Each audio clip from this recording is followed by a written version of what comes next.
Hi, I'm Cleo from Between the Lions, and you're watching the podcast where nostalgia comes alive. It's Jake's Happy Nostalgia Show. Keep being wild about reading and enjoy the show. Roll it! Welcome to Jake's Happy Nostalgia Show, the podcast where nostalgia comes alive. Since July of 2021, Jake and his friends have interviewed professionals in the worlds of acting, directing, writing, puppeteering, and many more. Who will they be chatting with in this week's interview? Find out in this Jake's Happy Nostalgia Show episode. Hey everyone, welcome to this episode of Jake's Happy Nostalgia Show, where nostalgia comes alive. I'm your host, Jake Deffinbaugh. With me today is our co-host, as always, Chris Bixby, and Matt Bingo with his pal, Money Monster. How you guys doing? We're good, Jakey. Good. Doing good, Jakey. How you doing? It's great to hear. I'm doing great. Thank you for asking. And who do we have today? Well, this episode's guest we have for today, she's an actress and a puppeteer, and she's a part of lots of other projects. We'll be touching on base some later on, like Queen, the Book of Pooh, Bear in the Big Blue House, Avenue Q, and lots of other things, as well as she performed Cleo in Between the Lions, and as well as the current performer of Zoe on Sesame Street. Please welcome Jennifer Barnhart. Happy to have you here, Jennifer. How are you? Hi, everybody. Thank you so much for having me. Yeah. Awesome. Happy to have you here. Yes. Delighted. Yes. So to kick things off, we know who you are, but for those who don't, even though I'm kind of did our most of the introduction, but would you care to introduce yourself a little bit? Sure, of course. I'm Jennifer Barnhart. I am an actor and a puppeteer by trade. I have been basically making my living as a puppeteer, for about 24 years now. Wow. Okay. Yeah, wow. That's amazing. Wow. Yeah. So that's sort of me in a nutshell. I've branched out to do some other things as well. I also do act as a human from time to time. I was doing regional theater for a good while there. I've had a couple of guest spots on Law and Order SVU, once as a puppeteer. Wow. So that felt like worlds colliding, which was fun. But yeah, so that's the sort of shorthand of me, who I am, and what I do. Awesome. Very awesome. nice. I've also actually branched out into directing as well. I've started to do some more directing, which is exciting. I feel like I should talk about that for a minute. I got to direct a production of Avenue Q at the Adirondack Theater Festival a couple of summers ago, which was incredibly fun and challenging in whole new ways for me. And I've started doing some more directing. I directed for Helpsters, which is a Sesame Workshop Apple TV co-production. In addition to being a puppeteer and the puppet captain for one of the puppet captains for that show. I got to do some directing of music videos. I got to direct Jason Mraz and Nora Jones, and that was pretty awesome. And I've also started doing some directing for Sesame Street, some of their projects that they do in for their YouTube channel, basically. So music videos and some smaller things like that. So it's been kind of fun to explore some new avenues there as well. So I realized I should also say that is part of my profile into who I am. Yes. Very nice. Awesome. So what was your background like, and how did you grow up? Well, I grew up in Connecticut, and excuse me. My folks were very supportive, thankfully, of the fact that both my older brother and I were very artistically inclined. My brother is a ragtime piano player, Jeff Barnhart, and he and his wife, Anne Barnhart, do a duo of Ivory and Gold, and I wanted to just throw that out there in case anyone wanted to Google them, because they're fantastic. So he sort of paved the way when we were growing up. He's 5 years older than me, and he pursued music. And so when I said that I wanted to pursue acting, it wasn't too much of a shock. They were like, well, okay, I guess we're not that surprised. You're artsy like your brother.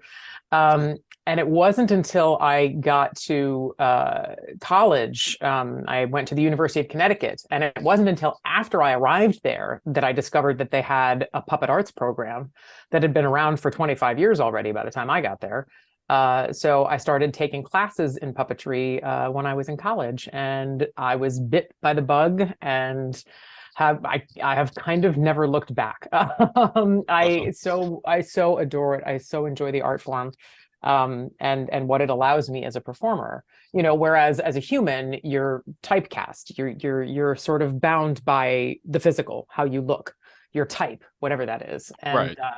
so what's nice is, as a puppeteer, as a performer of different characters outside of myself like that, I can play all kinds of different roles that I would never, ever be considered for as, Jen Barnhart, a human. So that was sort of my background in terms of the arts. I was, again, very fortunate to have a supportive family. Makes a big difference. Oh. Huh. Yeah. Awesome. Sure. So now, how did you first get into puppetry? Well, it was something that I had always been fascinated by when I was a kid. And I mean, I would sort of gut my stuffed animals and do little puppet shows for my family and for neighbor kids and stuff like that. But I never really thought about how someone became a puppeteer. I just thought, well, this is kind of fun. And I was a huge fan of Jim Henson and the Muppets and Dark Crystal and all of the, all of the films and everything. But it was just something that hadn't really occurred to me. So it wasn't really until college that I got to try my hand at it, as it were. So, and Awesome. while I was there, I got to try all different kinds of forms of puppetry, not just the sort of TV style that is the most prevalent in this country, but I got to try marionettes and shadow puppets and rod puppets and did some mask work.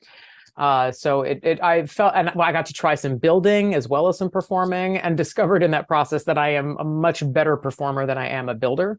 I have immense amounts of respect for people who are builders and designers, because that's just a whole other world of skill and talent that I do not possess. But I'm always in awe of and humbled by those who do.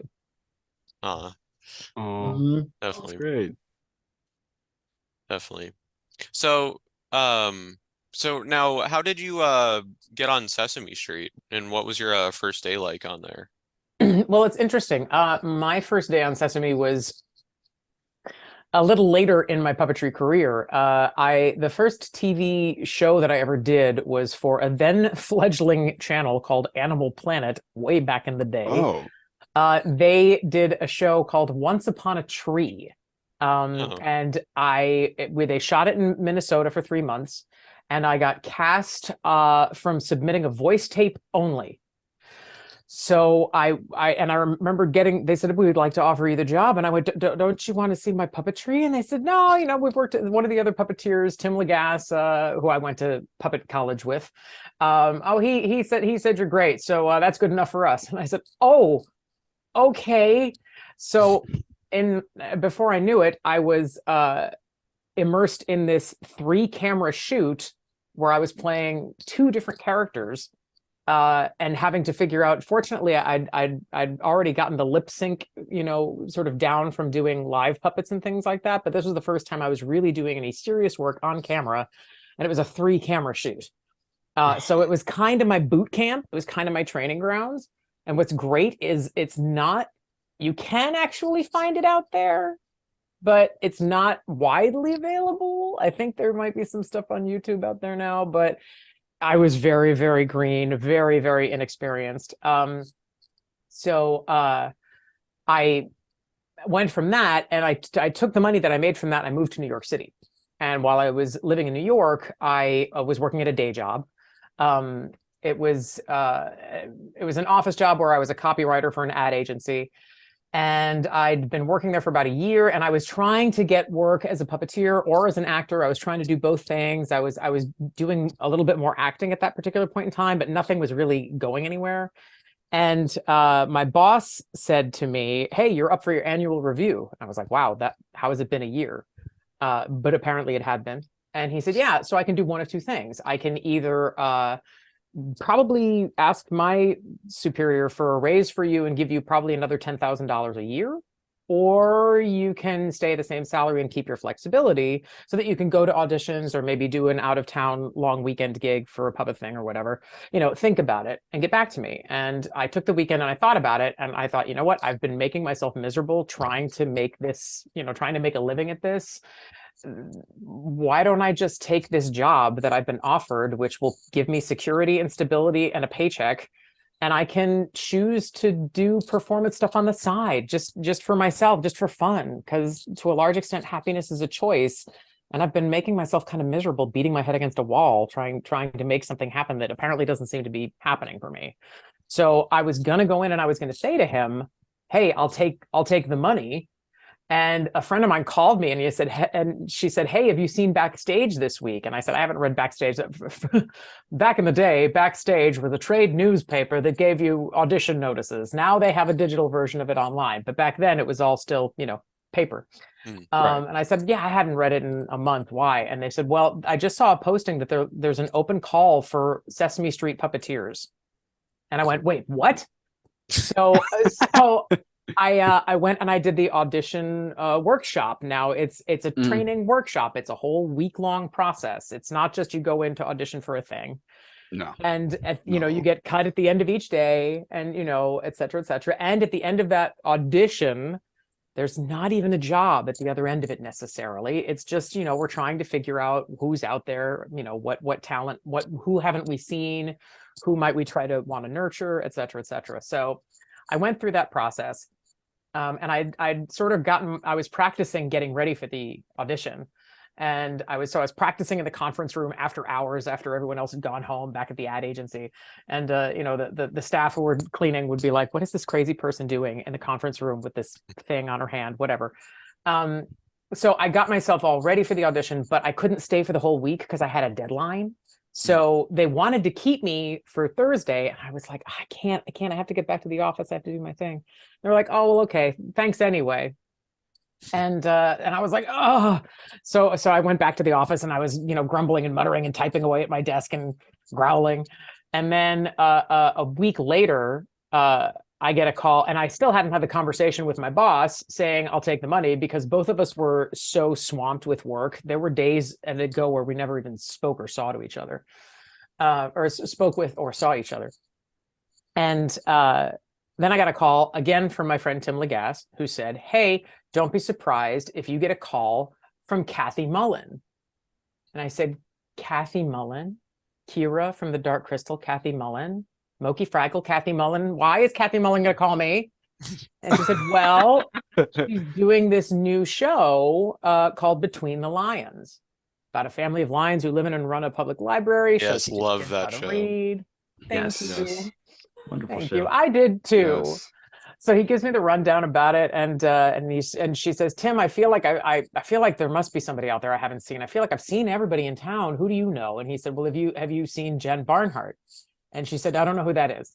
And Tim said, "Well, I went to college with her, and you should meet this girl for her voice alone, if nothing else, because no one on the planet sounds like her. Just her natural speaking voice is, very unique. She's a good actress, et cetera, et cetera." So I went and I auditioned for Kathy for an hour. And at the end of it, so it was an hour worth of auditioning. So it was like, "Okay, read some scenes. Okay, you know what? Let's do an improv exercise. Sing a song. Let's go back to the scenes."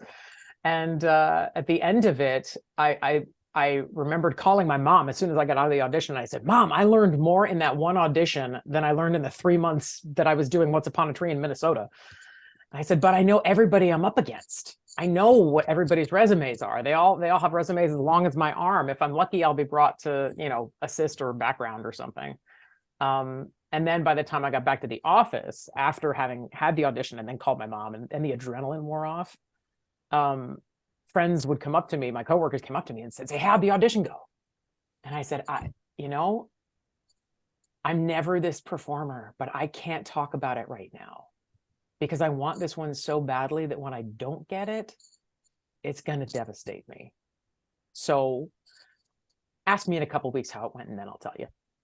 And then I go back to my working life. And then a handful of days later, I get a voicemail from Tim saying, "Oh, sure, fine.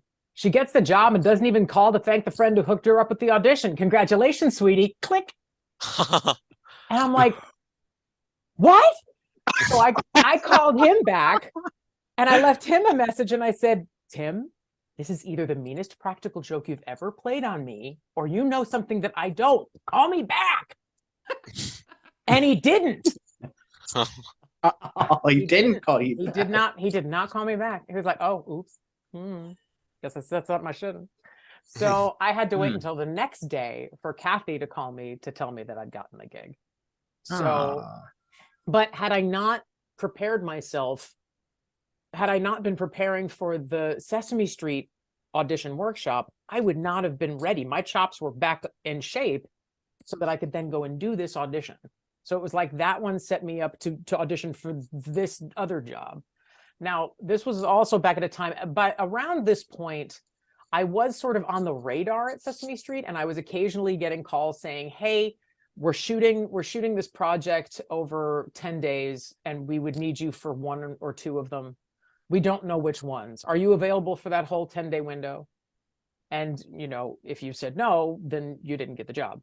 So I remembered at one point, they had called and said, "Hey, are you available?" After Between the Lions had gone on for a year or two. They said, "Hey, are you available to come and do Cinderelmo? Are you available to come and work on that?" And I said, "Oh, well, I'd love to, but I'm available every day but one, because that other day I'm going to be performing my character at the White House. So I can't do one of those 5 days. Would you be able to keep me for any of the other 4?" And they're like, "Oh, no, if you can't do it all, if you're not available all the days, you can't do it." I was like, "Okay, I'll be doing my own character at the White House. Okay, thanks. Thanks anyway." So Between the Lions led to Bear in the Big Blue House, led to the Book of Pooh, led to Ubi. So by the time I got to Sesame Street, I already had 5 shows under my belt, which was unlike anybody else's story. Yeah, I feel like that's unlike anybody else's story as far as what their first day on Sesame Street was like. My first day on Sesame Street, I wasn't assisting or backgrounding. I had a character. I was Grandma Snuffleupagus. Wow. Oh, That's awesome. Wow. Yeah, it was pretty cool. It was pretty great. Oh yeah. Getting inside that thing was, and Marty standing on the outside, trying to talk me. Oh, isn't he incredible? I love him so much. yes. Oh yes. So Yes, he's a funny. previous guest of ours too. Well, and I was just listening to your episode with Annie Evans as well. So yeah, yeah. Oh, nice. dear friends, and I adore them. Oh. So yeah, but Marty was so helpful trying to help me figure out how to work inside that thing. He's like, "Okay, you got to make sure the harness is on your hips. It can't be, got to get that weight distributed evenly." Yeah. And he said, "All right, here's the hat that's going to come on for Grandma's costume." And they're like, "Oh my God, did you guys put rocks in this? Good luck, Jen. Here's another 15 pounds. Boom." I remember emerging from the side because there's a side entrance to Snuffy, and I remember sort of flopping out afterwards, completely drenched head to toe. I could tell that my face was beet red from exertion. I felt like I'd just been sort of birthed out of the side of Snuffy, and just being like, "Oh my God, is that a thing that just happened? Holy crap!" So yeah, so that was my first day on Sesame, and that was awesome. in 2002. And then I basically was a day player for 13 years. It was not until I got, the first character on Sesame that I got was Gladys the Cow. Okay, yeah. Oh, yes. Yeah. And that was probably season like 34 or 35, somewhere in there. And then I auditioned for and got Mama Bear of Goldilocks and the Three Bears fame. I was, the 3rd or 4th gal to play that character. And then even with that, I just sort of kept trundling along as a day player. So they'd bring me in a day here, a day there. There was no, I wasn't like part of the full-time ensemble, full-time, such as it, whatever that means. We only shoot like 6 or 7 weeks out of the year, but so that didn't come my way until 2015, when I auditioned for Zoe, and got very lucky and am so grateful. Oh. So that was my long journey. Yeah. Long and various journey to Sesame Street. Quite a journey, I'll say. Quite a journey. Yeah. Quite And the as you journey. said, definitely different from other interviews we've had where people talk about how they like started on Sesame Street. But that's cool. Yeah. That's cool though. That Yeah, you already no, had all Yeah. these other projects under your belt. lots of detours. Well, and the thing is, I Mhm. feel very, I feel badly for young and up and coming puppeteers now, because at the time that I was just starting to enter the field, there were so many other shows that were filming, so many. Oh Mhm. yeah. Yes. So if you weren't working on Sesame, you could still cut your teeth and learn your craft in these other ways and these other opportunities. And now, I mean, since I started working regularly on Sesame, there was Julie's Green Room for Netflix with Julie Andrews, which was great. And one of my Yes. favorite characters I've ever done ever, Riley, little tech girl Riley. I loved her. And Helpsters. But Yep. other than that, there's been not a lot of stuff shooting on the East Coast. Except Lomax, the Hound of Music. There was that for a while. That was another Surf and Styles project. Oh yes. Oh yeah, that they're we shot great. in Mississippi. Yes, and I know that you talked to those gentlemen for your 100th episode. And Yes, we Yes. did. Yes, Yes, we we did. did. yes, They're Absolutely. indeed. Oh. Well done. Yes, Thank yes, you. yes. Thank you. Thank you. Nice. All one big happy puppet family. I love it. Yes, indeed. Yes. Absolutely. Yes, that's for sure. So I'm kind of curious, are there any Sesame Street episodes, inserts, or specials that you were a part of that kind of like stick out as some of your favorites?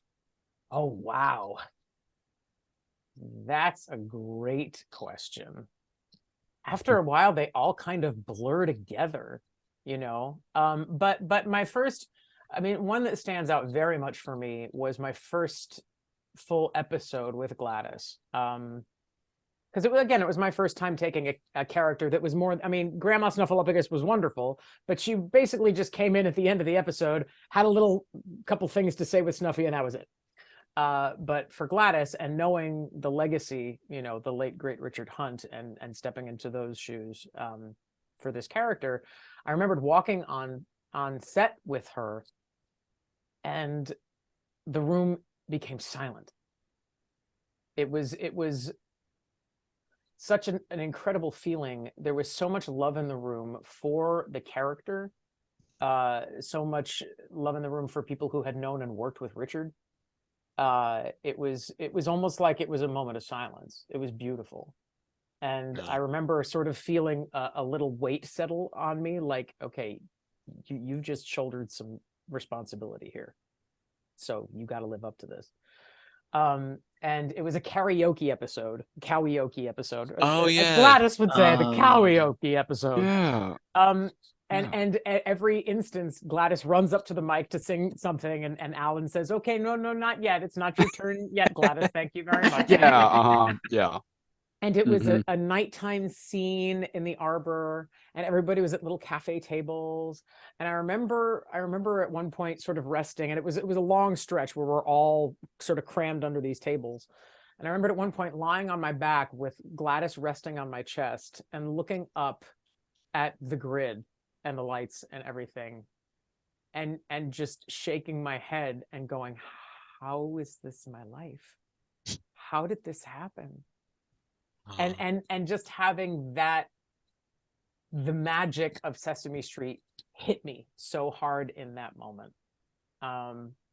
So yeah, that was a very special day and a very special episode for me. Yeah. Oh gosh, man, it really is. It really all does become like one gigantic blur of experiences. I mean, they're more snapshots than episodes. They're more moments of laughing so hard with my friends, just laughing, making each other laugh, the making the crew laugh with whatever happens with your characters and whatnot. Yeah, there's no place in the world like it. There really isn't. Well, one of my favorite Sesame Street specials that you worked on, which had a lot of wonderful celebrity guests, was Elmo's Christmas Countdown. Yes. Oh yeah, Yes. yeah. It's great. That's a wonderful Yes. special. It's a Yes. good show. Yes. It's a good special. That was very, very fun. Yeah. I'm kind of curious. What did you do? Like, which celebrities did you work with, if you Well, remember? the sad thing is, I only was in for the day. That was back when I was still a day player, and they just brought me in to do the Mama Bear stuff with the Bear Okay. family, and Uh, that was it. Like Oh. I was in, did the scene, then they wrapped me, so I didn't get to work with any of the celebrities. Oh. damn, I'm like, so oh man, Oh, damn. no fair. It's funny. It I kind happens of like well, that. it does, and it's funny. I Mhm. kind of felt the same way about the 50th anniversary special, Oh yeah. because at the same Mhm. time that was filming, Helpsters was filming, and when we first agreed upon the schedule for Helpsters and said, yeah, we're going to be doing this, yet we knew that there was potential crossover for some things, but they said, oh, don't worry, we'll make sure that you're clear to do the special. That turned out not to be the case. And so even though I've got characters who are throughout that special, I only worked for half a day on that show. So I did one thing, and it was with oh gosh, it's gonna bother me now. Oh God, I cannot remember her name. It was by the piano, something about the party, and everybody. Nora oh, Jones. oh. Nora Jones. It was Yeah. Nora Jones. It was Nora Yes. Jones, of course, Yes. of course. That lady, the one I had directed at the same, like a month later. Oh my God. Anyway, yeah. So I was there that day, and that was a pretty fun day. That Nice. was pretty great. Yeah. Nice. Yeah, Cool. 50th Yeah, I anniversary think- special. It's amazing. Oh yeah. I think my favorite days are the ones where we're all in, because Yeah. Yes. so Mhm. many of the episodes and things have all been, sort of whittled down to smaller characters to really be able to focus in on them, which makes total sense. But my favorite days are when everybody's there. I mean, Yeah. there was something that we were shooting. Oh gosh, I think it was one of the specials. I think it was one of the first specials. It might have been the Follow That Wand, that HBO special, or it might have been something else. I cannot remember, but it was something where Snuffy was out. Oh, you know what? I think it actually was a commercial. I think it might have been a commercial for something. I can't remember now, but I just remember that we were in Manhattan. We were down in Tribeca, or like the Wall Street area or something. And Snuffy had to get from one side over to where we were filming, but there wasn't a lot of room over where we were filming. So they had dressed Marty and Bryant Young, the back half of Snuffy, in Snuffy. And then they had to kind of parade him through the streets of Manhattan to get to where he needed to go. And Marty, I mean, I can tell you, I've also been I've been in the backside of Snuffy once, when they threw Marty and Snuffy into something at the last second. Bryant wasn't available. I was around. Marty was like, come on, you've been in the front half. Now it's your turn to get in the back half. And I was like, oh, okay, fine. So I got the back half. And when Marty is in Snuffy, he is fearless and fast. He takes off at a full run, and you had better keep up. So I did. But so I was, fortunately in this instance, out on the streets of Manhattan. I was not in the back half of him, but I was able to observe as Snuffy basically tears across the street. Everybody stops. Traffic stops. People are getting out their phones, trying to get pictures and video, going, oh my God, it's a Snuffy sighting in Manhattan. It's crazy. So that was a very, very fun experience, getting to see that. Yeah. So I'm kind of curious now with Zoe. Is it okay if we hear a little bit of her voice? Well, I'm not warmed up. No worries. You can warm up first and then No do it. worries. Yeah. It's okay. Oh gosh. Wow. It's been a long day. I did a lot of talking earlier today. But it's okay. Hi, everybody. Hi. Hi, Zoe. Hi, Zoe. Zoe, Thank hi. you. It's good to be here. Aw.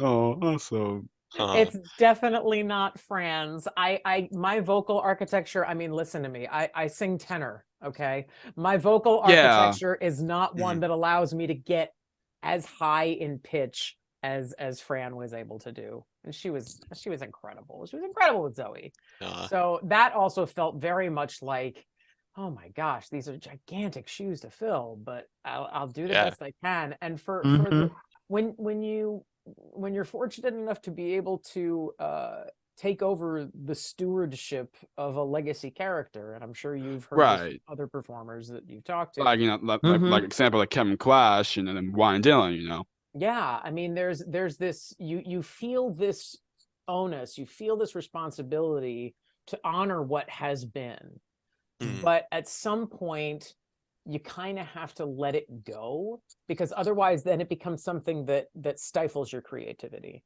as opposed to, so you have to layer it in as a foundation and then find a place from which you can sort of grow and adapt and grow with the character.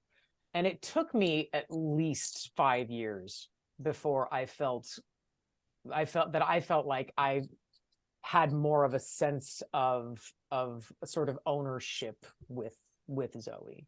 oh, It took me a while, and I'm still learning a lot about her. I'm still discovering things with her. I kind of play her older than her age, which I need to try to remember to dial it back when I can. Oftentimes that the quick fix for that is, well, make it higher in pitch to make it sound younger. But again, as we've discovered, I can't do that. So I have to try to find other ways for that to happen, whether it's a breathing pattern, whether she breathes more frequently, or just the ways in which she phrases things. That continues to be a challenge for me as I continue to grow and develop with her. Because that's the thing, is we're all always still, just chipping learning away at about it. something, yeah, Yeah, it's all part of the process. So yeah, Yep. even if like performer, the Puppeteer, is doing the same character for like a decade or everything, they're still learning. At You know? least. absolutely, I don't think we ever stop. I mean, ideally, we never stop learning. No. Yeah. Not at all. Mm-mm. Mm-mm. But yeah, I feel like what you're doing with Zoe, I feel like you're doing a great job. Keep on Oh, the yeah. legacy of Oh, what thank Friends you. been done. Absolutely.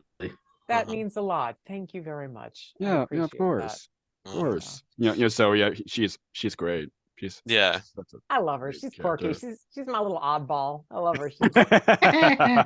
Eh, Oh, definitely. So now, moving on from Sesame Street, we talked about it more towards the beginning, but another one of your longest running puppeteering jobs is on Between the Lions as Cleo and various other like monkeys and other characters. What overall, what was it like working on that show? Wow. If I could still be doing Between the Lions, I would love to still be doing Between the Lions.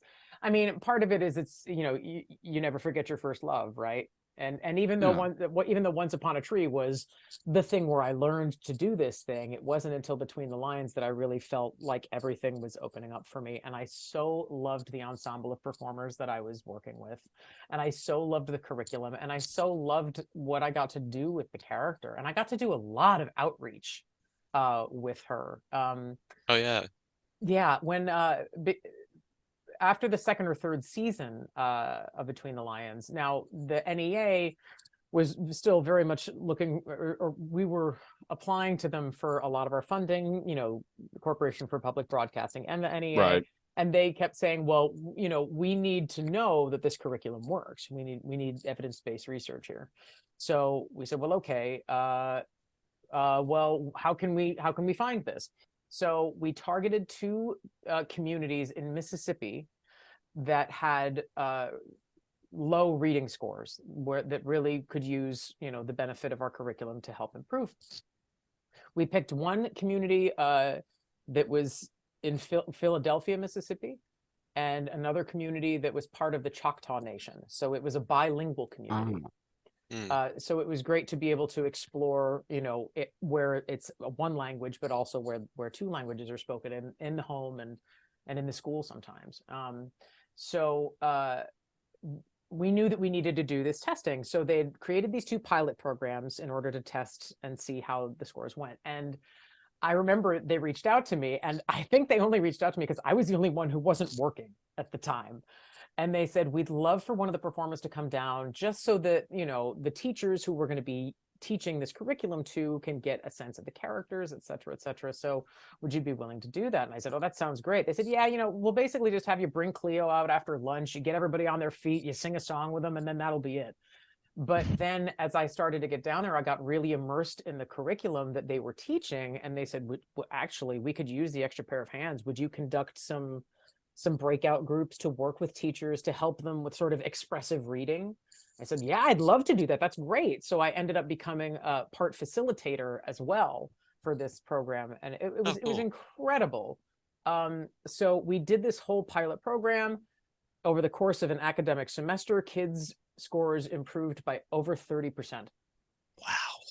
Wow. That's crazy. Oh my God. So we took this finding back to the NEA and CPB and said, look, this works. And they went, yeah, but you don't have terribly good ratings, so we're not going to fund you anyway. So it looked like season 3 was going to be the end of Between the Lions. Now, as to finish out this pilot program, we had agreed that we would go down for a final presentation. We would do a performance for the teachers and the schools and the kids.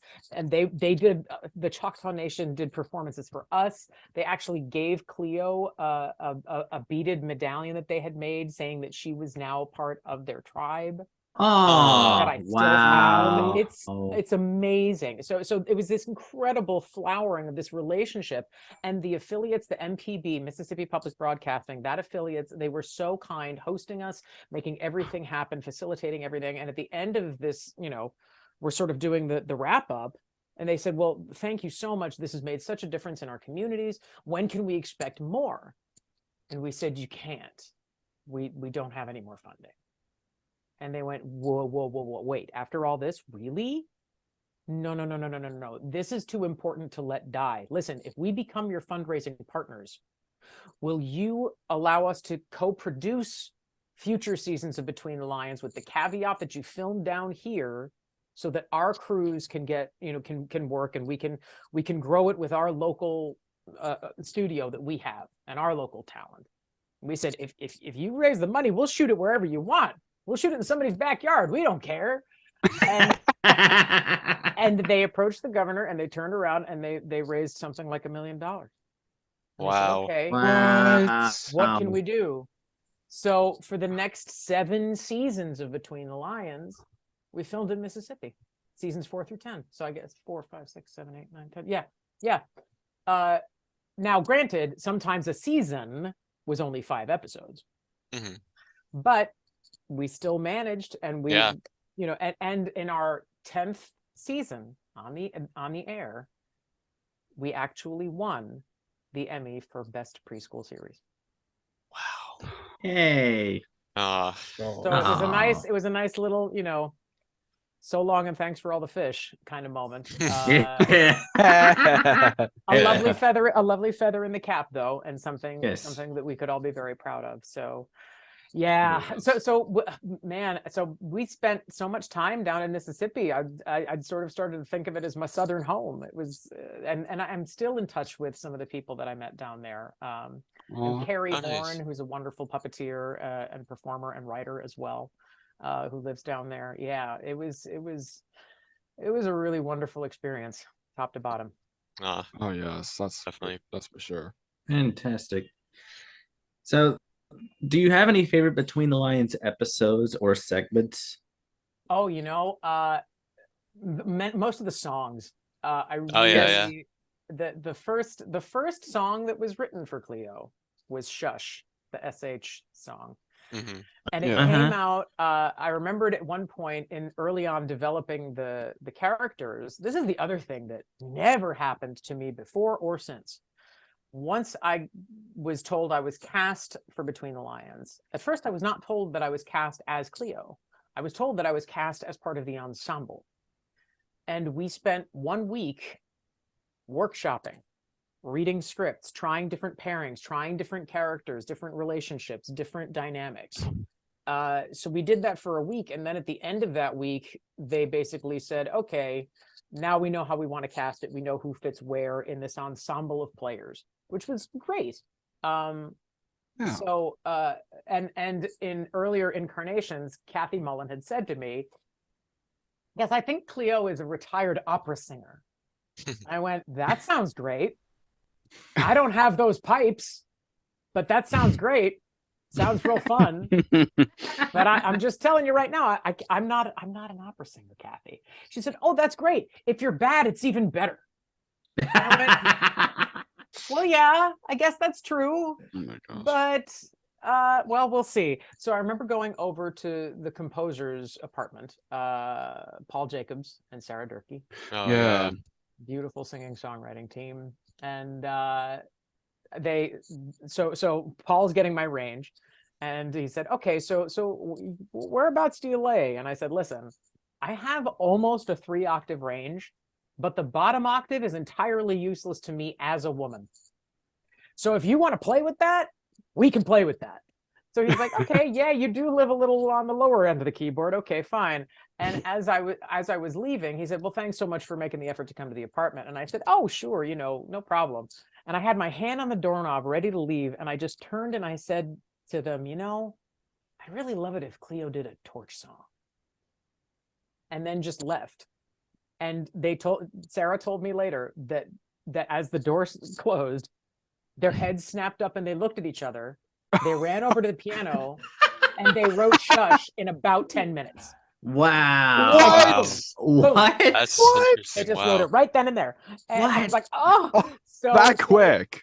Yeah. Just 10 minutes. Wow. Well, I mean, Wow. 10 minutes might be slight Yeah. hyperbole, but they wrote it instantly. And Yeah. I mean, That's- such wow. phenomenally Wow.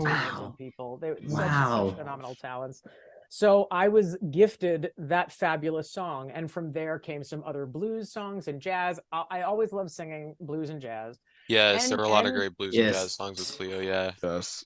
And the country songs. The country Yeah. songs were fun too. Oh, yes. Yes. So yeah. Oh God, I loved all of those. And I also I remember one time we were filming something. The What's Cooking segments were always Yes. Oh my gosh, Oh, that yes. segment. Oh, that's something. It was Oh, It was yes. something. I'm amazed they let us get away with it. Really? yeah. So are we as viewers. Yeah.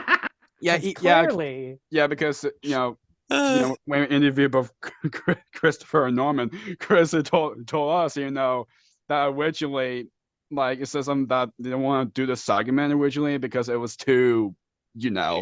but then Yeah. but they want to keep that segment, so But they kept okay. it. It's fun. It's a fun segment. It's I a love very that fun segment. segment. I kept pitching that we should do a cookbook. I was like, we should do a cookbook for That would've been- Oh, that would have That been would have so been cool. Yeah. You know. Yeah, that'd been Fun really in cool. the kitchen with Leo and Cleo. On the Kitchen with Cleo Volume Oh, my 1. goodness. Oh, that'd been cool. Yeah. Oh those my, were- that would have been good. That'd have been a kinda hit too. naughty. Yeah, I Yeah. think so. Yeah. But I always like to refer to Between the Lions because whenever I've spoken about it with people, then up to now, if you weren't in the sweet spot of that age, if you were not a kid growing up watching it, like about 5 or 6 years ago, I was doing I was coaching a university production of Avenue Q, doing the puppet coaching, and they said, well, while you're here, our students who are working with you are getting the benefit of you being here, but would you mind doing sort of a guest artist lecture or a talk or something for the rest of the department? And I'm like, oh yeah, I totally would be happy to do it. And I was talking a bit about how I sort of came to be, and I said, and I worked on this little show called Between the Lions, and everyone in the room screamed. And I went, oh, you all know it? You all know the show? Oh, I'm so happy, because if you were not an educator or a parent of kids who were that in that sweet spot, or if you weren't a kid yourself, you've never heard of the show. I love to call Between the Lions the best children's television show you've probably never heard of. Now, everyone in this now my wonderful company of hosts here on this podcast, you all know it. Most of the people who listen to your podcast know the show.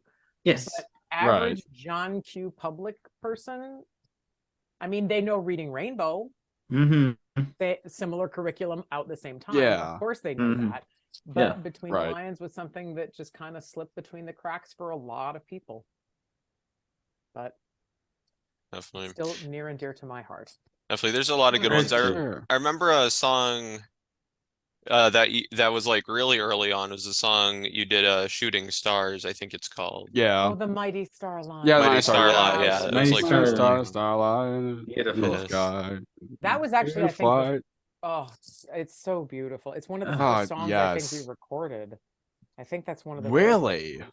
Yeah, because I remembered being it was one day First at Beat song. Street Studios. It was one of the first ones that we as an ensemble recorded because it was a very early episode. What? At least that's my recollection of it, because it was my first time working with Paul Jacobs, because he was, of course, Mhm. music directing us, and that was my first time working with him in the booth. And I remembered hearing all the different performers working on their harmony lines for that particular song, because it's really blossoms nicely at the end. And that's a singular memory for me from that. Oh yeah, it's such a great episode as well. Oh yeah. One episode I remember The a lot. most, yeah. It's such great episode. Man, there's so many great episodes of the show itself. Honestly, Oh yeah. Mhm. It it's does my heart good. I actually I brought Cleo out into I about in 2019, 18, 19, I did my first ever one woman cabaret. And it was talking about my journey through, puppetry, etc. yeah, And like we were doing, as we've been doing here, but I was doing it in song or with song, accompanied by song. And I had Cleo with me, and she sang "You Make Me Feel Like a Natural Lion" as a wow. song to Theo. I loved that relationship. I loved the Theo and Cleo relationship. And I remember Yes. one Yes. time when we were filming we were filming something, and at the end of the scene, Theo and Cleo did a little nosy. Yeah. And we finished it, and we were shooting on the third floor at Kaufman Astoria Studios, while Sesame was shooting on the first floor. And Marty had run upstairs at one point just to sort of watch us film. He was on a break, and we finished the nosy, and they said cut, and Marty ran up and said, "Are you guys always that affectionate at the end of a scene?" We said yes. Yes, we are, Marty. What? Yes. Why? Why? And he said, "Good. It's so rare to see parents in love on television."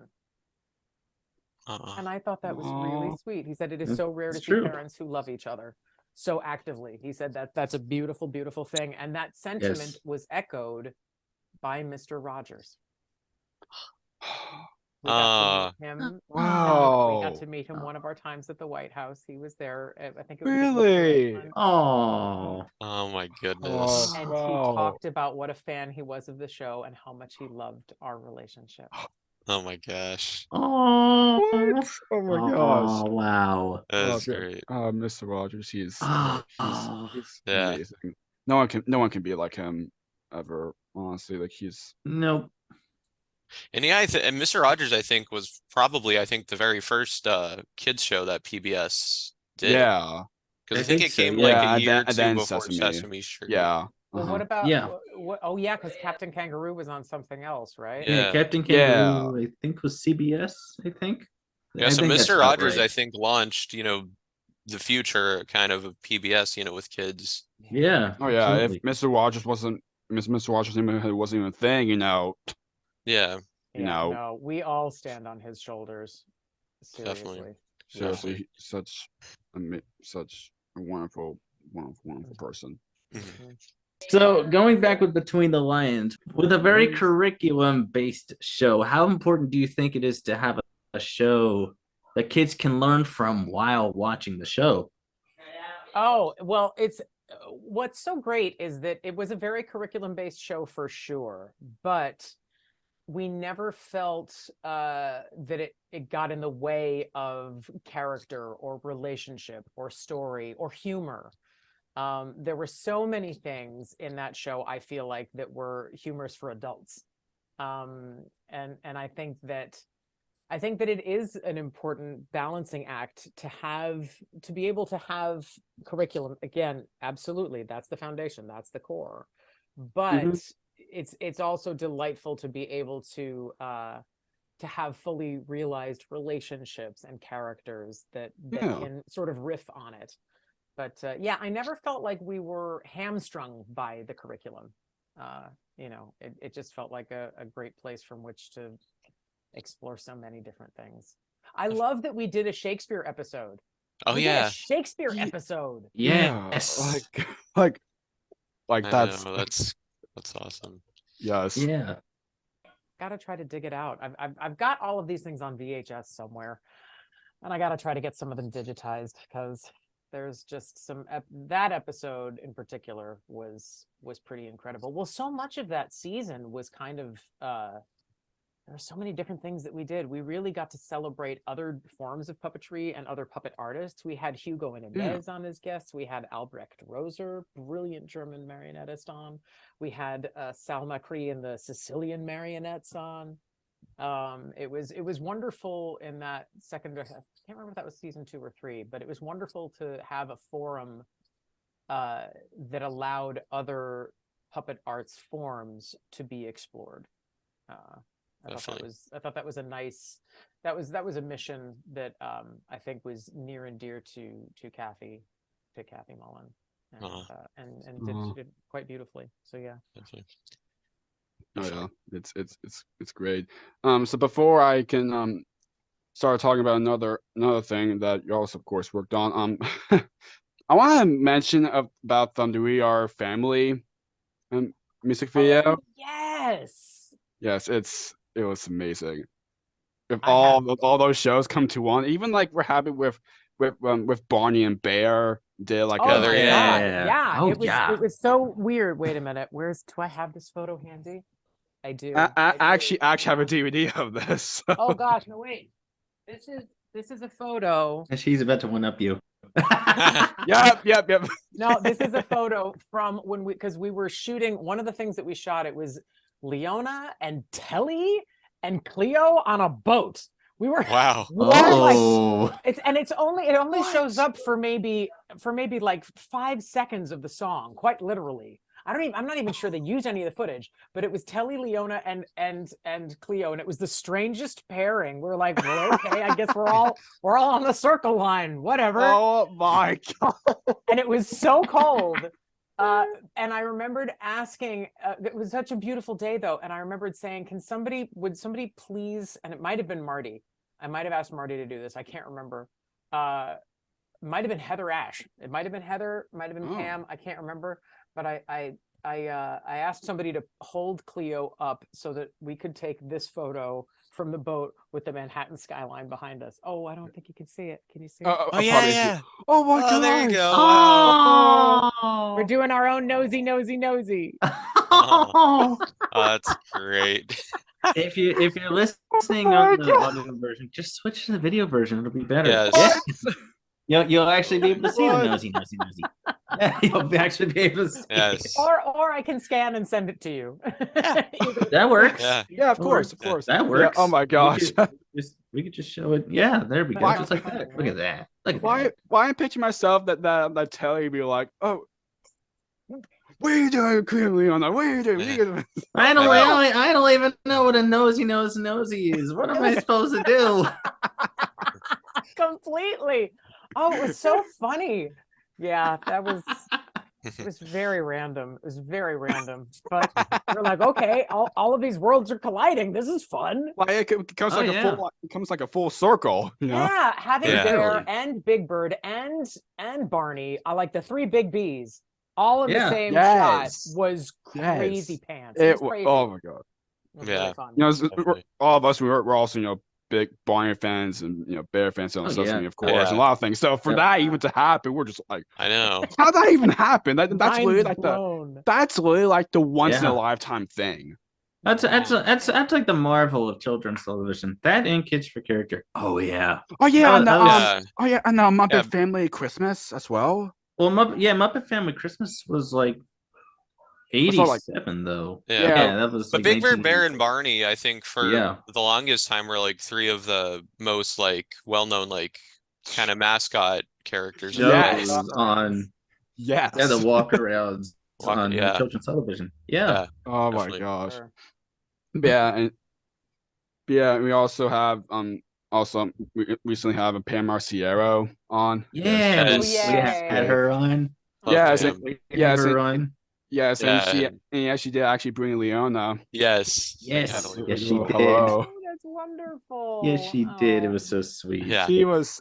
I remember she was like, "Hi, Jakey. Hi, Chris. Hi, Matt." Yeah. Yes. Can That we was great. post production? Can we get a flashback clip on that? Yes. You don't mind? Yes. Hi, Hi, Leona. Hi, Leona. Oh my gosh. Hi. you guys in there. Oh, Hi, Cookie. Hi, Chris. Hi, Matt. Hi. hi, Leona. Hi. How are you? Hi. Pretty good. I'm a little dusty. She didn't really prepare me for this. I'm sorry. Oh, Wow.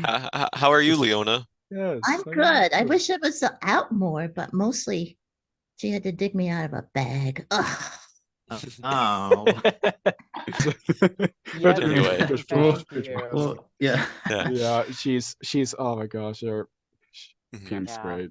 Pam's Yeah. the best. Pam Pam's is Oh wonderful. my gosh. I And was the really interesting pretty. thing is I was- now here's a little known fact. Right. Is that they had originally when they were looking at doing Between the Lions, they wanted to reassemble the Allegra's Window family. So Oh, Really? that was sort Huh. of that was the seed in Kathy's mind as they were developing Between the Lions. They were like, okay, so we'll have Anthony and Kathy as the siblings, and we'll have Marty and Pam as mom and dad. And I think that was their Ah. plan, but because Wow. and it would have worked for their schedule when they were originally going to shoot, and has often happens, especially Right. when a show is just starting to Mm. get going off the ground. Mm. Sometimes things get pushed back, so their production timetable got pushed back and conflicted with Sesame Street. It was not originally supposed to conflict with Sesame Street, but it ended up becoming so. So Pam and Marty couldn't do it because they're like, we've got Sesame, we can't do it. So if that doesn't happen, then I don't have an opportunity to audition for Cleo. Mm. So and then to come full circle and have Pam becoming my daughter. Yeah. It's and then Peter Lenz, Theo. Yeah. and- You know, just, Exactly. yeah, Peter's Yes. also great yeah, as well. yeah. With Tutter and all those Oh, yeah. things. Oh, I know. Yes. It's funny. Yes. So brilliant. Yep. So moving on to Pooh Disney, you puppeteer on the show, The Book of Pooh. What was that kind of like working with a different style of puppets than what you normally work with? It was intense. It was Yeah. quite a challenge. And I had done minimal tabletop or Americu, I guess, or the sort of bastardized American version of Bunraku.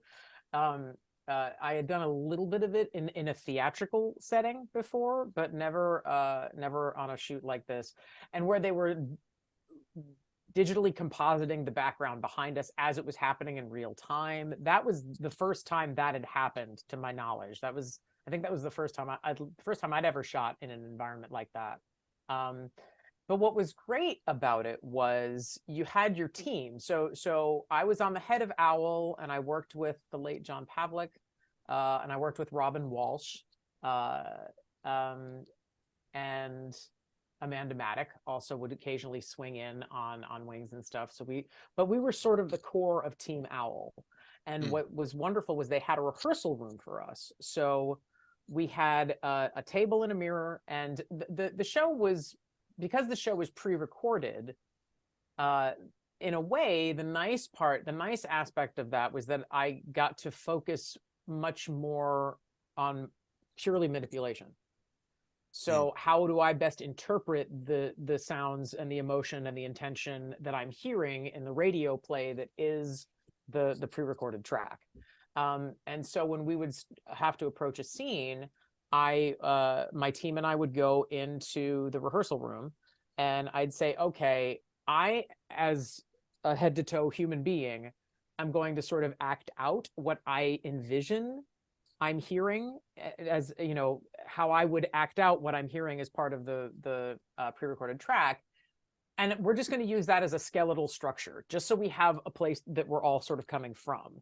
But because we are a team, I want everybody's input. If you have something better than what I'm showing as a possible example, bring it. We'll try it. Let's workshop it. Let's figure it out here in the rehearsal room before we get out onto the set.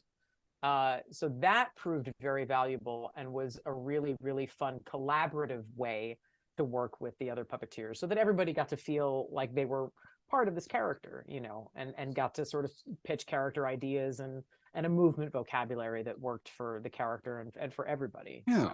So that was pretty fun. It was a different way to work, but I enjoyed it. I enjoyed it a lot. Definitely. And Awesome. Jakey, didn't you binge watch the Book of Pooh Yeah, I on Disney can't. Plus? Yeah. Yes, I did. Oh, how funny. Yeah, it was. Way to go, Jakey. Way to go. That's Well, a it good wasn't show. available until relatively recently. Is that Yeah, it's true. Yeah. It's true. Yeah. Yes. Yeah, but I can Thanks. tell the show is doing this kind of like, you know, challenging, like what you said, because you have to wear all the green screen outfits and Yeah, Love it. because each Green character outfits. took like 3 puppeteers to control them. Yeah. It Oh my was gosh. challenging, and you'll see. I mean, it was limiting because of it. Because anytime anyone walked, they always did a sort of weird sidestep.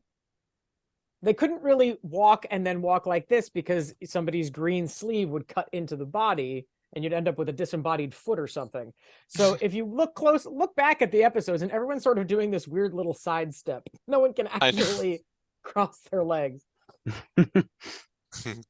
Oh, on the subject of Disney, what was it like playing Miss Maxwell on Bear in the Big Blue House? Oh, that was fun. Again, there are so many times that me just having the voice that I have is Right. the fact I remembered saying, so what character do you want for this? And they were like, we just kind of want you to sing in a big old, you know, this tiny little mouse with this big old voice. So it was great fun to get to play that with this tiny little mouse character in that little mouse world. Yes, Miss. Yeah, yeah, she's great. I feel like Thank you. I feel like she's a great teacher for the series. Oh yeah. Yeah. Thank you. Absolutely. I had a great time. Yes, and one of my favorite songs that Miss Maxwell sang for the series is probably "A Takes All Kinds." Yes. Oh my God. Yes. I don't remember that off the top of my head. It's a part of the beautiful plan. Oh, Yes, yes. Hand in hand, Yeah, that's a good one. Okay. Wow. And it's funny because music is the stuff I usually remember. I still remember songs from Once Upon a Tree, which is weird. But so that's usually the way my brain remembers things. But Right. until you started singing it, I couldn't quite pull that one out. It's like, oh yeah, that song. Yeah. That's right. The whole last season of Bear's cool too, because they Oh yeah. in the first 3 seasons was mostly just like the main characters, but then they expanded it, you know, with Woodland Valley and all these other new characters like, you know, Mouse School and Mm-hmm. oh gosh, it's been a long time. Mouse But anyway, yeah, they you know, brought in a bunch of new characters, and I think it was great for them to do that. And I think they also went to a different studio to film during that last season. Yeah. I think so. Yeah. Chelsea Piers. Yes, we shot at Chelsea Piers that last That's right. season. Yes. That's right. Oh, Nice. wow. Nice. Yeah, I remember. So I know, Matt, this next question is one that you've definitely been waiting to ask Yes, I have. Yes, I have. In addition to working with puppets on TV, you also puppeteered in the musical Avenue Q. Yes, in case you can't see, this is the original soundtrack. We also have a book here. I don't know if you know, there was a book that came out. Don't take it out of the plastic cover. It will shed everywhere. It is, you know about the fur. It is the furriest, orangest book you've ever seen. Yes, I think it matches. I think it matches me. I think we have Mike Peterson on recently, and he said that he thought I shouldn't do the book. Like it matches me perfectly. It really For, does. for those wondering, the book came out in 2006. Yeah, the book came out in 2006, but the musical was in 2003. 20 years ago. 20 years ago. Yeah. Now, for those who don't know, Jennifer originated the roles of Miss Thistletwat and one of the Bad Idea Bears. What was the audition process like for Avenue Q? Well, I was very, very lucky. I was extraordinarily lucky because at the time it had been workshopped at the Eugene O'Neill Theater Center, and they knew they wanted to move off Broadway after doing that workshop. And I think I probably auditioned alongside maybe 7 or 8 other people. The odds will never be that good again. So I remembered it had been so long since I'd gone into audition for a musical as a human, as a person, that I sort of forgot how it happened. Now, when you audition for when you audition for any puppet show on television, and there's a musical element, they say, "Can you sing?" And you say yes, and then you sing a song they say, "Okay, sing something," and you sing something a cappella for them, whatever you feel like in the moment. So I remember as I was headed to the audition, I was a little excited, I was a little nervous, and I was like, okay, I wonder what I feel like singing. I don't know, maybe I'll sing Blue Skies. That's always kind of fun. It's got a decent range to it. That's fun. So I get there and I'm sort of debating it in my head, and I'm sitting out in the hall and I'm waiting. And Rick Lion comes out, who's of course there helping facilitate, because as the puppet designer and builder and captain in a sense, of that process, he was part of the audition process, and he'd known the composers from way back, even before Avenue Q was a thing. So he was very much part of the creative team. And he came out to sort of say, hey, before I went in, and he looked around and he looked at my bag and my chair, and he said, so where's your sheet music for the accompanist? And I went, oh crap, that's how this happens. That's how you do this. Oh my God, it's been so long since I've auditioned for a musical. I forgot you're supposed to have sheet music. So I walk in and I approach the pianist and I said, hi, I don't have any sheet music. I'm so sorry. Hey, do you know Ain't Misbehavin'? And he said, yeah. I said, maybe we could do that. I'm gonna guess F, the key of F. Can you play me the bridge if it's an F? And he played the bridge, and I'm like, okay, yeah, I can sing that. I don't know. I'm gonna say like 4-bar intro, out like this, maybe. I guess. I don't know. And now the only reason that I thought to go over and talk to him that way is because my brother, who we established earlier, is a ragtime piano player. I've been singing in piano bars ever since I was like 10 or 11. So I just walked up to him as if he were somebody at a piano bar. And I was like, hey, can you play this song in this key, I guess? All right, let's try it. Let's do this thing. So that was my audition for the singing part of Avenue Q. Then they had me do a scene, I believe with Mrs. Thistletwat. And then they wanted me to partner with Rick. So they wanted to see how we worked together as Nikki, et cetera, et cetera. Rick Lion, he's also a previous guest as well. Yes. Rick's a previous guest. And he brought out Nikki for that. I was surprised. Yeah. Oh yes, he did. That's and then he told Jakey that he could be his father because Jakey. Yeah, that's right. You got to keep in mind, folks. Jakey was born in 2004. So he was born after Avenue Q started. Yeah, so me and Matt were 2000. So even though we were very little, we were born before it. Yeah, Chris and I were born in 2000, and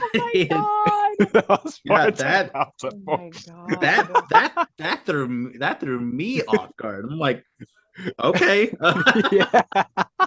I'm reeling because I have shoes older than all of you. I mean, you know what? That's no, crazy. you got a flashback, didn't you? But I'm gonna save that for. I'm gonna save that though because it's completely off topic. It's off topic and has to do with my family. I'm gonna save that for another time, though. Unless you folks want to hear it in like a bonus, we'll let you folks. Yeah. We'll let you folks ponder on that one. Yeah, Yes. we'll let you viewers ponder on that one. Yeah. That's crazy. But yes, Nikki could be your dad. Wish you did laugh that way. I think honestly, the reason I think I got the role is because I think I was probably the tallest gal to audition for it, and so my leg stride matched Rick's crossing the stage. I think it was. I mean, maybe it was more than that, but I think that might have been it. But now also, what helped is that Rick and I had worked together for years and years and years before ever setting foot on Avenue Q. And in fact, when I was talking earlier and said that by the time I got to Between the Lions, I was very fluent in lip sync from having done live performances with puppets in that way, because I worked with Rick with his troupe, the Lion Puppets, and we would go and do live shows because we worked standing over our head with a playboard. Again, he was like, "You're a tall gal. This works well. There aren't that many tall women who do this." So, so I worked with Rick, and that was when I really became fluent at that particular style of, the Muppet style of performance. So we had worked together for so long, and for those shows, because he never knew which puppeteers he was going to be able to work with, he did his own pre-recorded tracks for all of his live shows. And so I was there puppeteering and listening and learning his characters and his rhythms and things like that. So fast forward 10, 15 years to Avenue Q, and we are at the Vineyard Theater off Broadway, and we're doing our run. And in our 5th preview, after The Internet is for Porn, Rick and I are supposed to exit stage right. And because it was sort of a narrow apron at the front of the stage, I would pull out of Trekkie's hand, and Rick would precede me into the wings. But it was a sudden blackout. I mean, it was a dark blackout, and it was a very narrow apron, and there was not a lot of good masking lighting in the wings. And he fell off the stage, and he sprained his ankle. So he comes in on crutches the next day and tells us all, he says, the doctor says I need to be off my feet for the next 4 weeks. Ooh. You know what? I think he brought that up before on his episode. I think it might have been something. That reunion. Something like that. Okay. So it was decided that because we didn't have any understudies, he sat in a chair alongside the audience, because it was stadium seating, but he sat out of sight of the audience, but where he could see the stage, and he held a microphone, and he had his leg propped up, and he did the entire vocal performance of the show, and I lip synced the majority of his characters. Now, John and Stephanie also had to do some double up as well. Stephanie and John. Yes, they're great. That's right. Crazy, talented, wonderful people. Oh, yes. Yes. And so we all had to rally together to sort of do this. But because I'd had that history of working with Rick before, where I was lip syncing along to pre-recorded tracks of his, I knew his rhythms. I knew the choices he was going to make. I knew, and he was also a really good, he was a very good partner in the sense of he would let me know he was going to say something instead of just saying, "I don't know." He'd go, "Well, I don't know." And just that little hitch into it, that little vocal hitch into it, let me know that it was coming. So he was a great person to sort of follow in that way.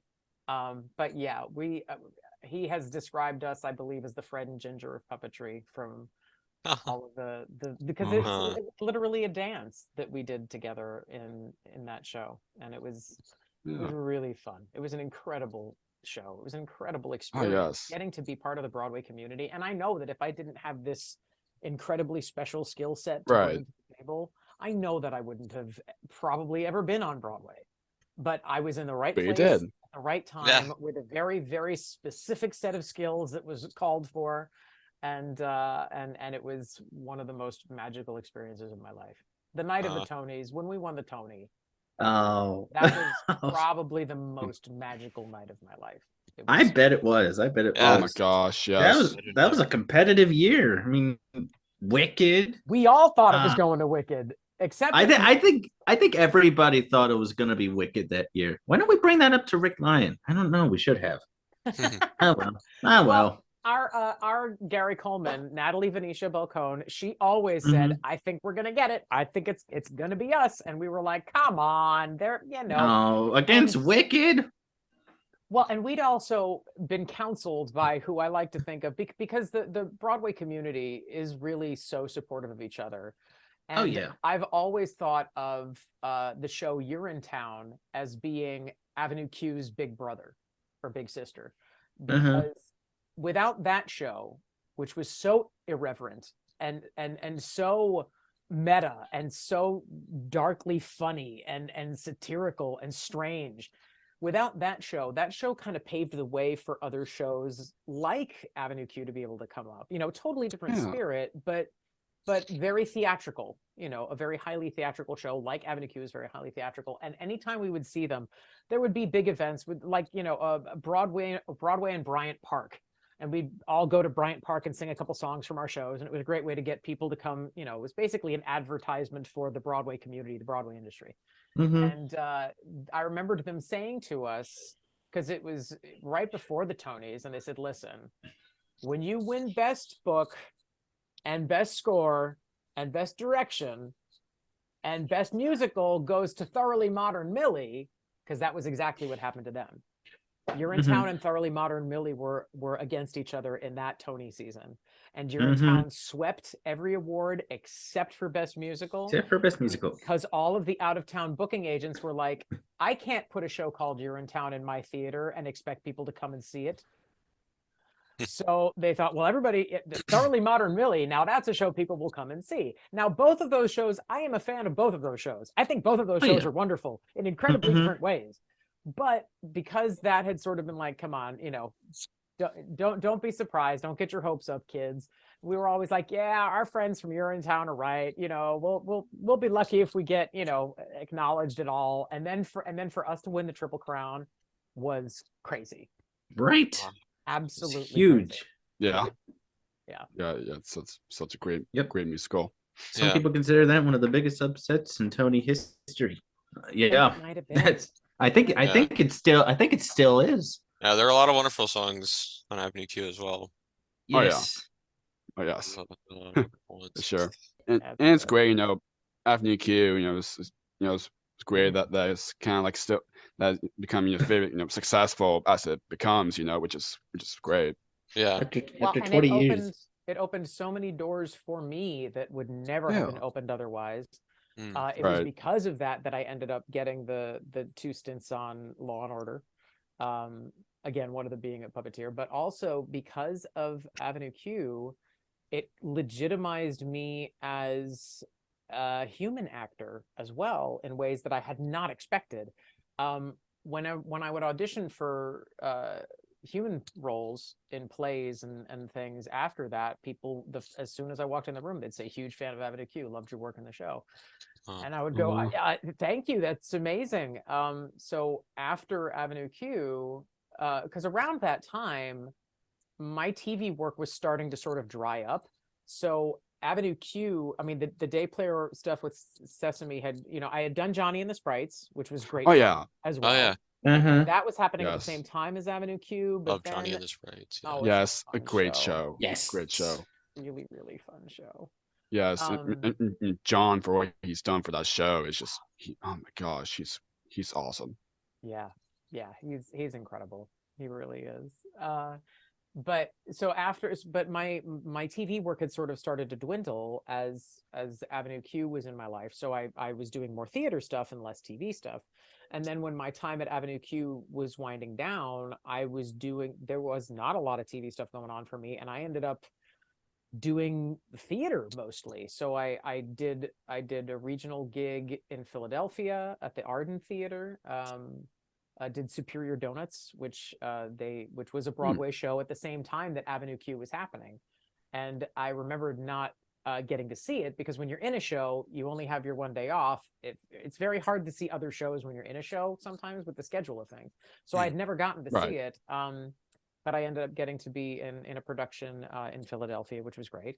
And then I started working at Alabama Shakespeare Festival, Wow. doing Shakespeare for the first time since college. What? Yeah, it was Wow. wonderful. I started working at that theater in 2011, playing. That was actually, they did Dracula. They did a version of Dracula that I was in, and I was playing a character that doesn't exist in either the novel or any films that you've ever seen. It was a specific theatrical adaptation that had been written. I was a lab assistant to Dr. Seward. So, but I also end up getting converted into a vampire, and I get to come back from the dead and have my neck half bitten off, and it was great. It was so much fun.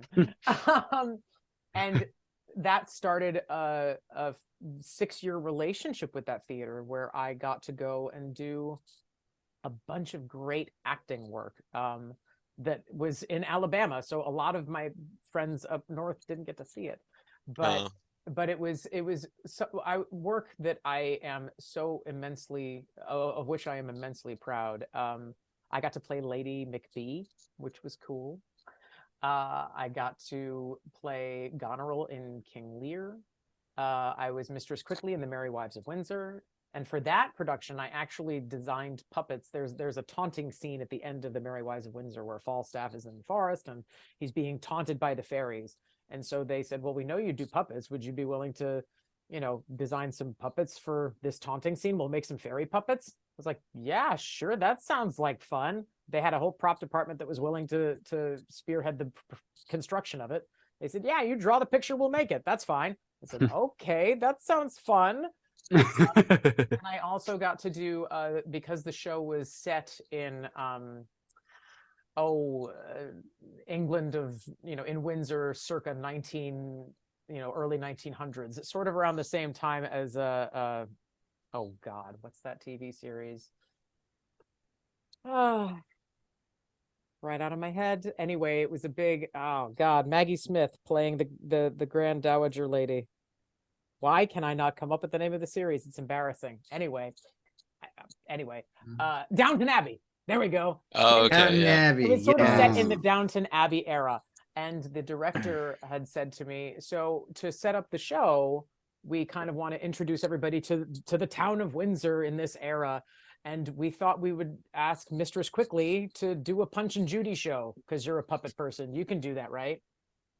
And I was like, yeah, sure. Wait, what do you mean do a Punch and Judy show? They're like, well, write a show and do it. I was like, so write a show, a Punch and Judy show and make it thematic with the Merry Wives of Windsor. Okay. Do I need to use Shakespeare's language? No, we're not too precious about that. It just needs to be a Punch and Judy show and you'll be doing it. And so I had to figure out how to do that. And it's a Punch and Judy person in a booth, and you've got hand puppets. And I was like, well, I haven't done a whole lot of this kind of puppet, but all right, let's try this. And I'd have to have a character enter here and then go down and fish around in the back and get a prop. Well, I've got this other character up here talking and trying to distract people. It was a great challenge. So I got to stretch as both a puppeteer and as an actor during my time at Alabama Shakespeare Festival. But Nice. it was wonderful to get to explore performance opportunities that, again, I would never have been considered for. I mean, I might have been considered for it, but what gave me an edge was, again, walking into the audition room, the casting director, the director, loved your work on Avenue Q. So I'm so grateful to that show for so many things. Wow. Awesome. That being one of them. Definitely. Awesome. Absolutely. So you've also performed various characters on the Noggin series, Ubi. Yep. A few, not too few. many. I was Mrs. Johnson.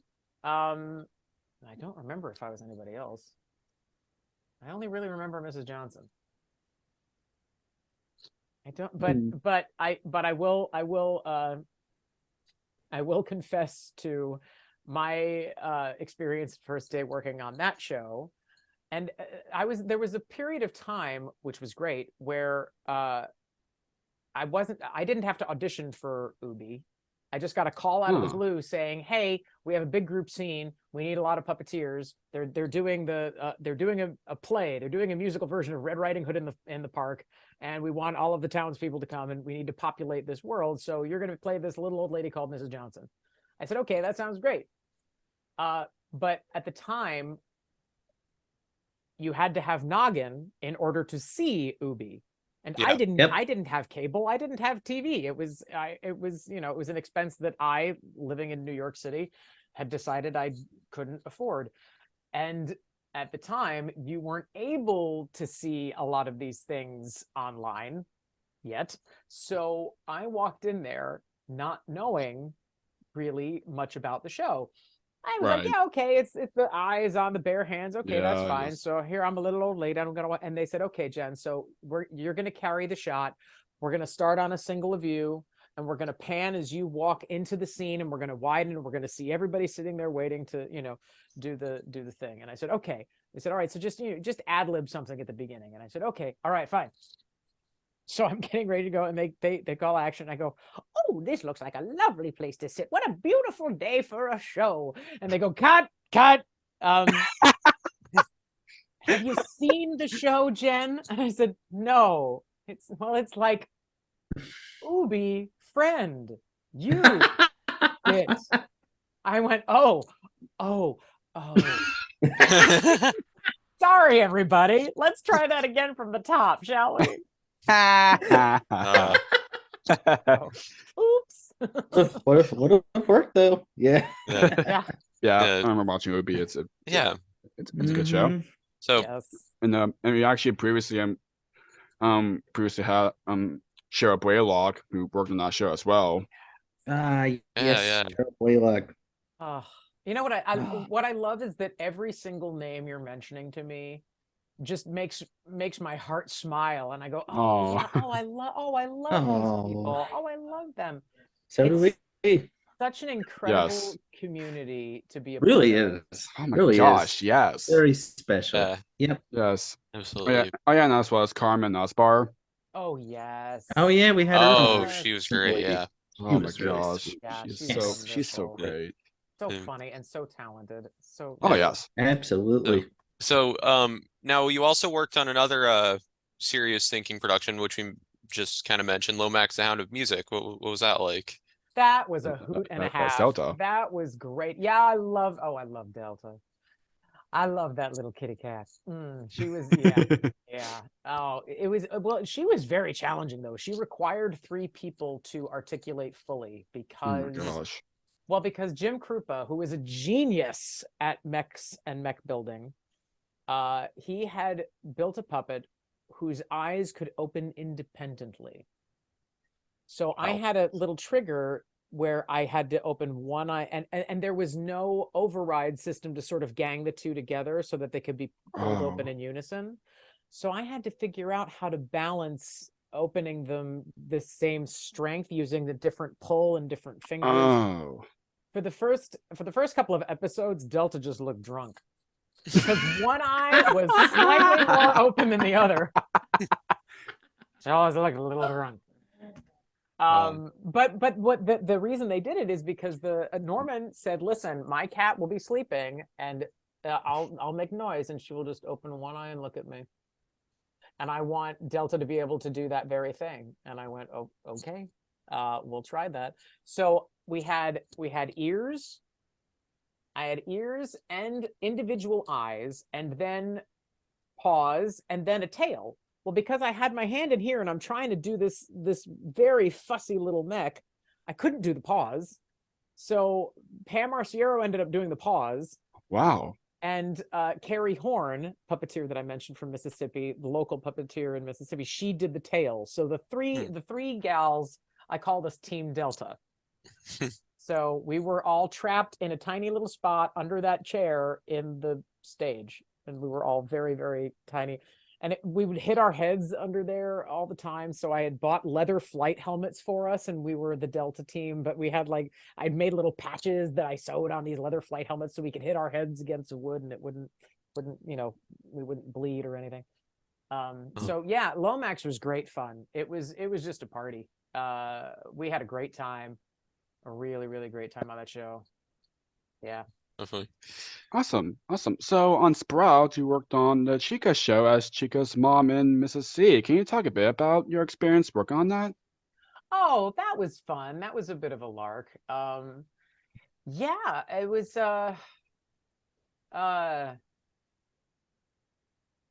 It was a fun show to do. It was a very fun Yeah. show to do, and I got to work alongside John Kennedy.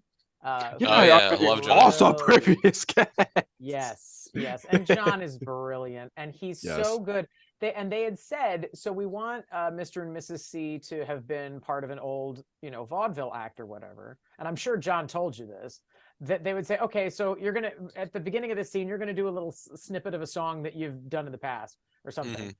And so John would basically write a little ditty right then and there and choreograph it. And I would say, you pick the song and I'll do the harmony and we'll figure it out and we'll just do it.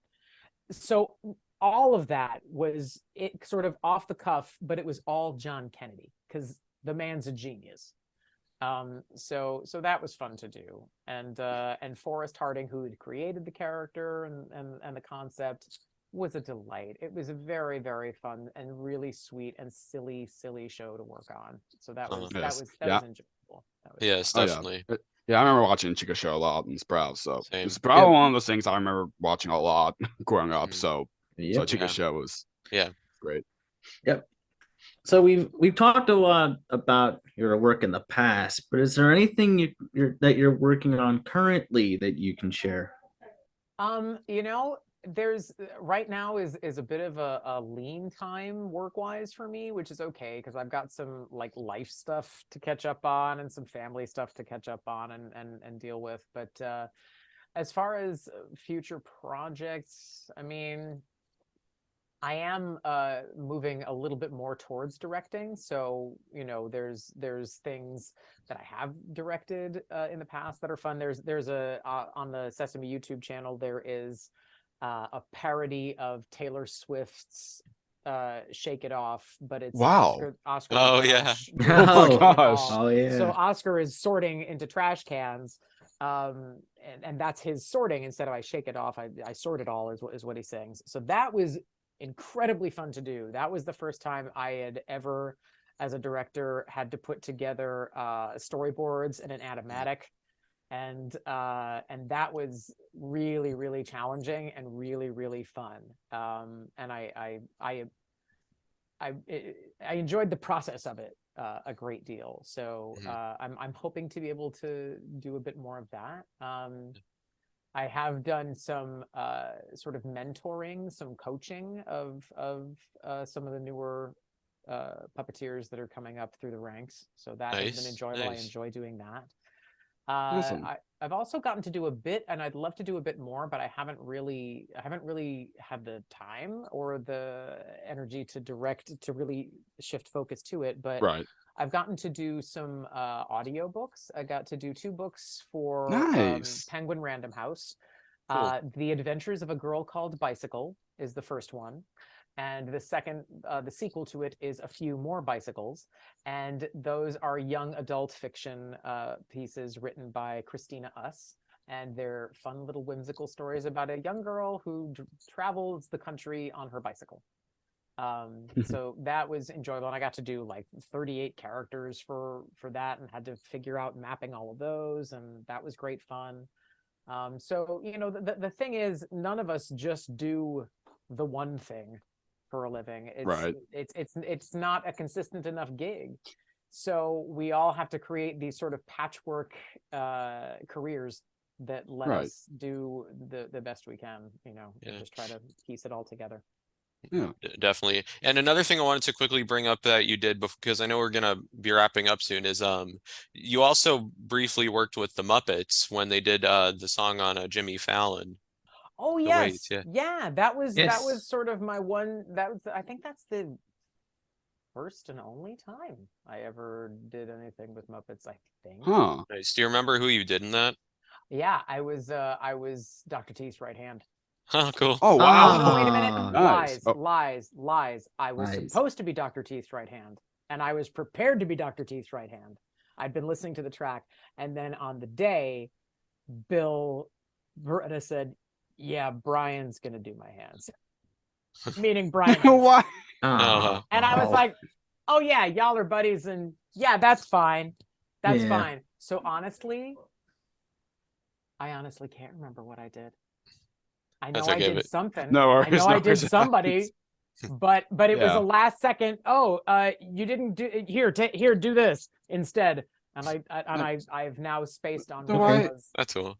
because that was a Yeah. while ago. But Yeah. yeah. Yeah. That's No worries. awesome. Yeah. But it happens. We'd be like, you're so Yeah. prepared for this, and you'd be like, oh, last minute you can't do it, which is Yeah. it Oh, happens. it happens all the time. Oh Happens my all the time. gosh. Yeah. Yeah. Yep, happens a lot. Classic. Yeah. Yeah. Yeah.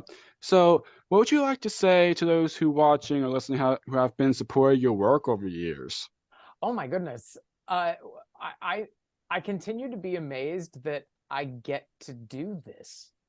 That I have been so lucky and so fortunate to have had the very twisty, turny, windy, random journey that I have. And I know that a lot of it is because I've had incredible support, not just from the people that I love, but also from people Right. who know me through my work.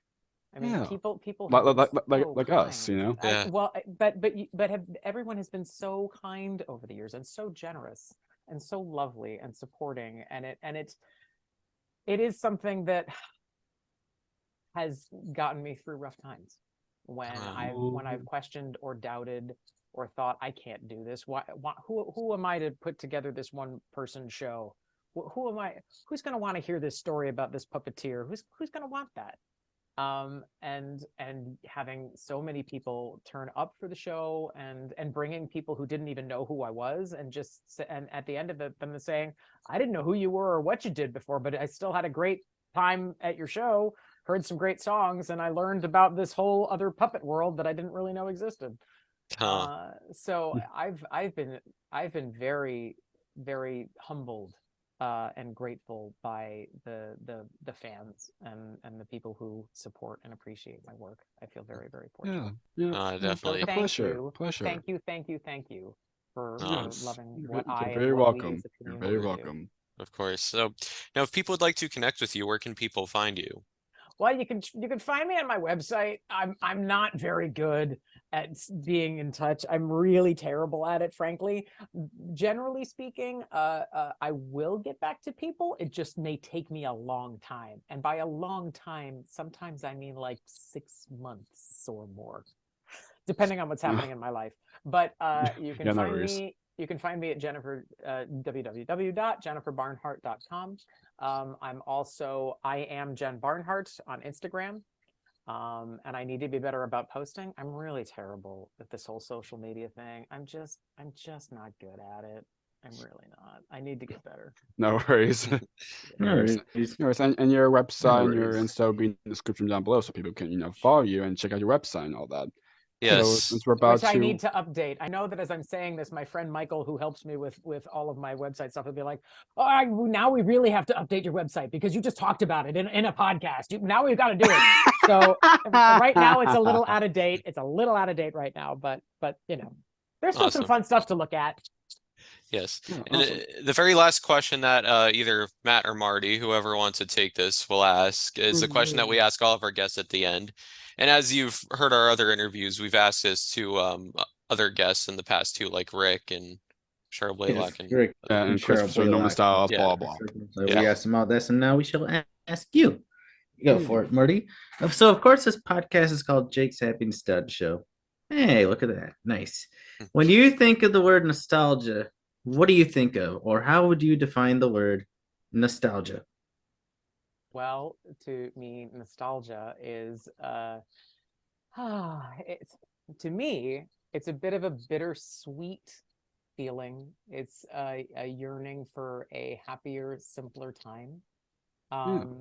And just remembering and leaning into the memories of things that made you happy and made you feel good. I'm also reminded of something that I heard from a kid fan of Avenue Q at the stage door. Huh. And she was, anytime parents would bring kids to the stage door, I would look at the parents and be like, "Ooh, I hope they're precocious," because it's a little racy. Right. And then I would always ask the kid, then I'd ask the kid, "Oh, who's your favorite puppet? Oh, what was your favorite song?" And this one little girl, as I'm signing her program, I said, "What was your favorite song?" And she said, "I wish I could go back to college." And I said, I'm sorry, how old are you? She said, I'm 10. And I said, What? why is I wish I could go back to college your favorite song?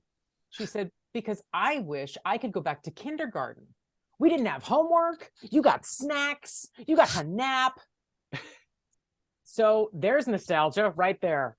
Yeah, exactly. Yeah. Great words to end on, You know what? Yes, you know what? exactly. I never thought about it that way. Actually. Oh my god. Wow. Isn't that Yeah, funny? me too. Yeah, Yeah. absolutely. And also a Absolutely. testament to how good the song is, that it Oh, captures yeah. that Right. spirit, and then it Absolutely. becomes universal, that anyone Oh, who yeah. hasn't been to college can still relate to it. Yeah. Even though we did have to explain to John Tartaglia, who didn't go to college, we had to explain to him what the quad was. Oh my gosh. What's a quad? It's like, oh, John. Okay. You got a lot to learn. Well, thank you so much, Jen. This was a blast. Thank Enjoy, you. enjoy, Yeah, the, it's a pleasure. enjoy the rest of your day. Thank you for Yes, being have a a part of great our rest of- lives and for doing this. Yes, and have a great Guys. great rest of your week. And of course, we'll stay in touch and everything. So Yes. Sure. And thank you for doing this show. It's a great gift. Yeah. It is a Thank great you. gift to Yeah, to thank get you. these Thank stories you. and to preserve this legacy and all of this community. And it really, you're doing wonderful work, and I greatly appreciate it, both as somebody who's gotten to enjoy being a guest on your show and as someone who listens. So thank you. Oh, you thank you all you. keep up the good Aw, work. of please. course. Thank you so much. Thank I- you very I much. appreciate it. Allison Bartlett kind of said a similar thing when we Oh my interviewed gosh. her. Yes. I remember she said like, and you bring the stuff up, that is good. That's so It's true. Like she wanted to curse. I remember that was. You do Yeah. the deep dive. It's true. Y'all do the deep Yeah. dive, and I appreciate it so much. Yes. Aw. Yes. Well, Thank you. to all of our viewers and listeners, this brings another episode of Jake's Happy Nostalgia Show to a close. Absolutely Yes. enjoyed our time with Jennifer Barnhart. Yeah, say it again, Jennifer. Yes, we It's been a have. blast. Thank And you. I had a Thank you wonderful so time much. too. Thanks for Aw. having Thank me. you. Yes, and to all of our Thank you. viewers and Thank listeners, you. remember to keep nostalgia alive, and we'll see you next time with more wonderful interviews. Yes, Bye-bye. Yes. everyone. See you next Yes. time. Bye bye. Take care. Now here's that Bye-bye. video from Cleo we were talking about. Roll Yes. tape. Yes. See you next Yes, time. yes. Post-production, yeah. Stay here. Don't go anywhere. Yes. Tuned Stay for that. tuned. See you next time, everyone. See you next time. Roll Bye. tape. Bye. Hi, Jake, Chris, and Matt. It's me, Cleo, and this is so long overdue, but I just wanted to tell you that I had the best time being on Jake's Happy Nostalgia Show. It makes me happy just saying it. I seriously think what you're doing is an incredible gift to our community and preserves the legacy of all the crazy, wild, wacky puppet shows out there. And it's just beautiful what you're doing. And I may be wild about reading, but I am also wild about Jake's Happy Nostalgia Show. Thank you for all that you do, and I love you so much. Bye, guys. Mwah. Thank you for tuning in to another wonderful Jake's Happy Nostalgia Show interview. Be sure to follow Jake and the crew on social media and stream the show wherever you find your favorite podcasts. And as always, remember to keep nostalgia alive. Bye-bye.